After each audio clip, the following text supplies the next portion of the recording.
आस्था और भक्ति के संगम में डूबी हुई प्रयागराज नगरी, जहाँ हजारों वर्षों से सनातन धर्म की वो परंपरा जो आध्यात्म से जुड़ी है, जहाँ प्रत्यक्ष और अदृश्य रूप से तमाम संत महात्मा, जन सामान्य, नर नारी अपने अपने आराध्य का नाम लेकर पवित्र गंगा, यमुना और सरस्वती नदी के संगम में आस्था की डुबकी लगाते हैं और अपने को भाग्यशाली मानते हैं, क्योंकि करोड़ों लोगों की भीड़ में श्रद्धा भाव से संगम स्नान की अभिलाषा लेकर तमाम भक्त लोग प्रयागराज आते हैं और स्नान करने के बाद ऊर्जा से भर जाते हैं। दोस्तों, इस सनातनी महाकुंभ 2025 के महापर्व में हम आज एक ऐसे रहस्यमय संत के बारे में बताते हैं जिनका संपूर्ण जीवन मानव जाति के कल्याण के लिए समर्पित रहा। दोस्तों, हम बात कर रहे हैं ब्रह्मर्षि 1011 बर्फानी दादाजी के बारे में, जिनका जन्म 12/10/1792 में उत्तर प्रदेश राज्य के अंतर्गत गंगा के किनारे डोडी खेड़ा गांव में राजसी परिवार में हुआ था।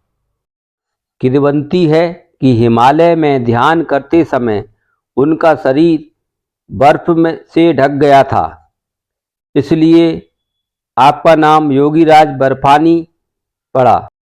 दोस्तों, आपने जीवन पर्यंत मानव कल्याण की भावना के साथ सनातन की जो अलग जगाई थी वो प्रशंसनीय है। आप आयुर्वेदिक जड़ी बूटियों के ज्ञाता थे। जटिल से जटिल बीमारी की रुकड़ी के द्वारा आप रोग का निदान करते थे और दवा का भी वितरण करते थे। दोस्तों, आपने अपनी काया को घोर तपस्या से कायाकल्प की थी। 200 वर्ष की अवस्था में भी आप लगभग 75 वर्ष के संत नजर आते थे। आपने नर्मदा के पावन तट पर अपना आश्रम भी बनाया। साथ ही साथ देश विदेश में भी आपके कई आश्रम हैं। दोस्तों, देश विदेश से आने वाले आपके लाखों अनुयायी जो मानव कल्याण की उस परंपरा को जो मानव हित में हो, आज भी तन मन धन से सहयोग समर्पित के साथ महाकुंभ सनातनी महापर्व में आते हैं। यहाँ प्रयागराज में आपका भव्य आश्रम देखने को मिला, जहाँ भक्तों के ठहरने, रहने, भोजन की व्यवस्था के साथ साथ लोगों ने धर्म लाभ के साथ पवित्र नदी में भी स्नान किया। दोस्तों, सन 23/12/2020 में अहमदाबाद में आप ब्रह्मलीन हुए और बाद में आपको मेहदीपुर बालाजी लाया गया, जहां आपने समाधि ली। दोस्तों, ऐसे महान संत को कोटि कोटि नमन बंदन।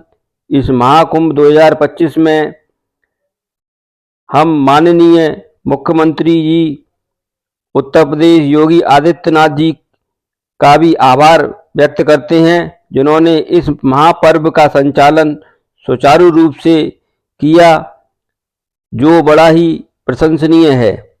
दोस्तों, महाकुंभ स्नान आज भी निरंतर जारी है और अब तक लगभग 40 करोड़ लोग स्नान कर चुके हैं और अभी और भी स्नान के जो तिथियां हैं अभी बाकी हैं, तो अनुमान है कि लगभग 70 करोड़ लोग इस महाकुंभ पर्व में स्नान करेंगे।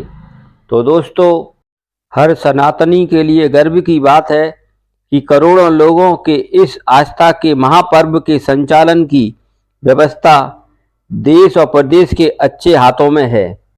दोस्तों, जो लोग निंदा करते हैं उनको ज़रा सोचना चाहिए कि अगर हम 1000 लोगों की दावत भी करते हैं तो उसमें भी तमाम व्यवस्थाएं किस तरह से हमें देखनी पड़ती है, और ये तो करोड़ों लोगों के आस्था की भक्ति की यहाँ पर सभी लोग इकट्ठे हुए हैं, उन व्यवस्थाओं को देखना एक बहुत बड़ा कार्य है।